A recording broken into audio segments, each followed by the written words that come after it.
పల్నాడు జిల్లా చిలకలూరుపేటలో నిర్వహించిన ఒంగోలు జాతి ఎడ్ల బల ప్రదర్శన పోటీలు ఉత్సాహంగా సాగాయి. ఈ వేడుకకు రాష్ట్ర మంత్రులు నిమ్మల రామానాయుడు, సత్యకుమార్, కొల్లు రవీంద్ర హాజరై పోటీలను తిలకించారు. ఈ సందర్భంగా మంత్రి నిమ్మల రామానాయుడు మాట్లాడుతూ గత వైసీపీ ప్రభుత్వం సాగునీటి రంగంపై ఏమాత్రం శ్రద్ధ చూపలేదని మండిపడ్డారు.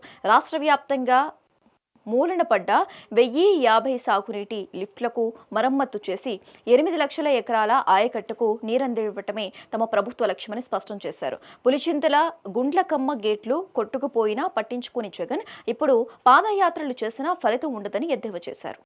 శాసనసభ్యులు మాజీ మంత్రివర్యులు పుల్లారావు గారి ఆహ్వానం మేరకు ఈ కార్యక్రమానికి ఇచ్చేసి కార్యక్రమంలో పాల్గొన్నందుకు వారికి ప్రత్యేకమైనటువంటి ధన్యవాదములు.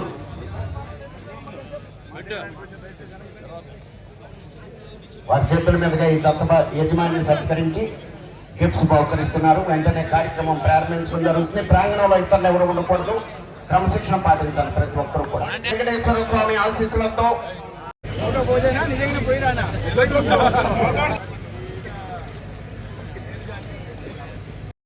ఉలిక్కి పడుతున్నాడు. ఇతని వెనకసత్వం, నియంత్రత్వం, రాక్షసత్వం 5 సంవత్సరాలు చూసి అంచేత రేపు జగన్మోహన్ రెడ్డి గారు రేపు పాదయాత్రలు కాదు, రేపు తీర్థయాత్రలు చేసుకోవాలి తప్ప ఆంధ్రప్రదేశ్ రాష్ట్రంలో ఆయనకి మనుగడ లేనటువంటి పార్టీ.